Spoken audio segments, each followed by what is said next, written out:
मैंने पार्लियामेंट में बोला था, मैंने चक्रव्यूह की बात की थी और बड़ी इंटरेस्टिंग बात निकली। चक्रव्यूह का दूसरा नाम पद्मव्यूह है, मतलब वो लोटस फॉर्मेशन है। अभिमन्यु को लोटस फॉर्मेशन ने मारा था। नॉर्मली उसको चक्रव्यूह कहा जाता है, वो पद्मव्यूह है, पद्म लोटस के शेप में है। और उसको भी 6 लोग चलाते थे। आज भी वही चक्रव्यूह है, पद्मव्यूह है, उसी को 6 लोग चला रहे हैं। और जो भी रास्ते थे, 90% के जो भी रास्ते थे, एक के बाद एक सिस्टमैटिकली बंद किए जा रहे हैं। हिस्ट्री बदली जा रही है। आप अगर आज किसी आरएसएस के वाइस चांसलर से पूछो, भाई हिंदुस्तान में अनटचेबिलिटी जैसी चीज थी, वो आपको कहेगा कभी नहीं थी। जो मैं सोचता हूं उससे भी जरूरी, हिंदुस्तान की संस्थाओं में इन लोगों की कितनी पकड़ है। जुडिशियल सिस्टम में आदिवासी कितने हैं, दलित कितने हैं, पिछड़े कितने हैं, किस लेवल पे हैं। मीडिया में कितने हैं, किस लेवल पे हैं। ब्यूरोक्रेसी में कितने हैं। आईएएस ऑफिसर्स कहां कहां बैठे हैं, कौन कौन कहां है, कितना बजट कौन संभाल रहा है। एक प्रकार से जैसे जब किसी को चोट लगती है, हम कहते हैं भैया जाओ एक्सरे कराओ। अगर आपको चोट लगे और डॉक्टर ने कहा कि भैया एक्सरे कराओ, आप कभी मना करोगे? नहीं करोगे ना, कहोगे चोट लगी है, एक्सरे करानी है। तो जाति जनगणना एक्सरे है हिंदुस्तान का। हम उसके बारे में अभी कुछ कह नहीं रहे। हम पहले एक्सरे लेना चाहते हैं। हम जानते हैं कि चोट लगी है, हमें नहीं मालूम कि कॉम्पाउंड फ्रैक्चर है,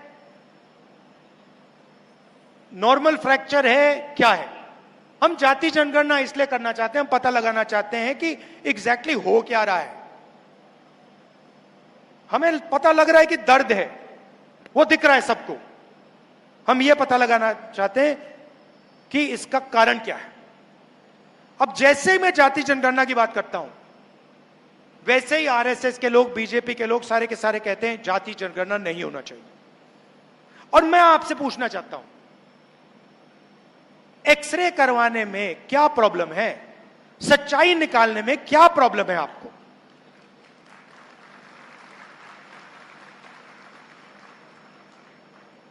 ये जाति जनगणना नहीं कराना चाहते हैं क्योंकि ये सच्चाई से डरते हैं। ये चाहते हैं कि देश के जनता को पता ना लगे, 90% को पता ना लगे देश का धन, देश की संस्थाएं कितना किसके हाथ में।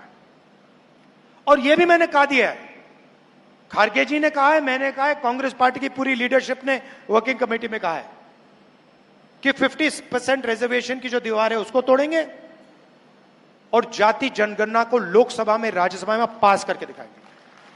और आप यह भी समझ लीजिए, इसको कोई शक्ति नहीं रोक सकती है। दुनिया में कोई शक्ति नहीं है। मोदी जी कुछ भी कर लें, कोई भी डांस गाना कर लें, बीजेपी कोई भी नाच ले, आरएसएस कुछ भी कर ले, आप देखना, लिख के ले लो, जाति जनगणना हिंदुस्तान की लोकसभा और राज्यसभा में पास होगा और कानून बनेगा।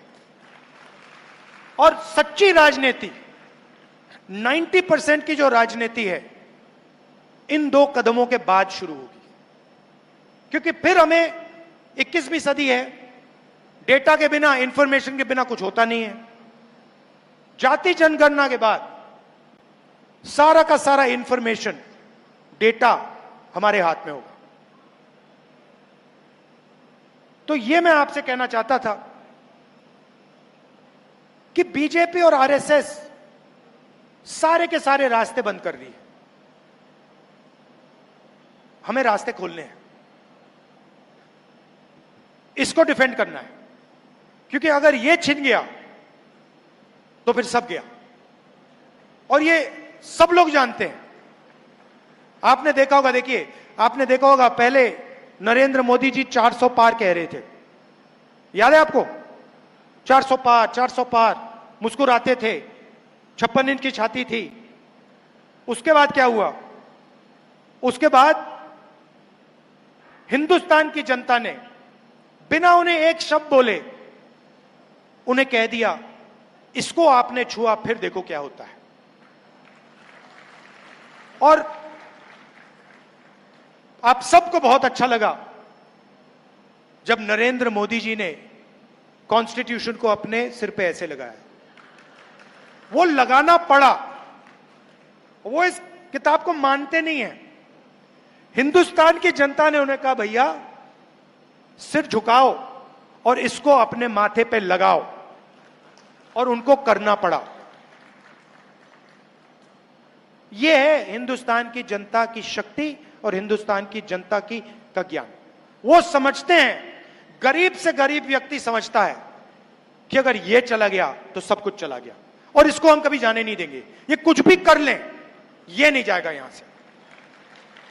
और इसकी रक्षा करने के दो सबसे बड़े तरीके हैं, इसका प्रोटेक्शन करने के लिए दो सबसे बड़े तरीके हैं, जाति जनगणना और 50% की दीवार को तोड़ना। और तरीके भी हैं, मगर ये पहले दो कदम है।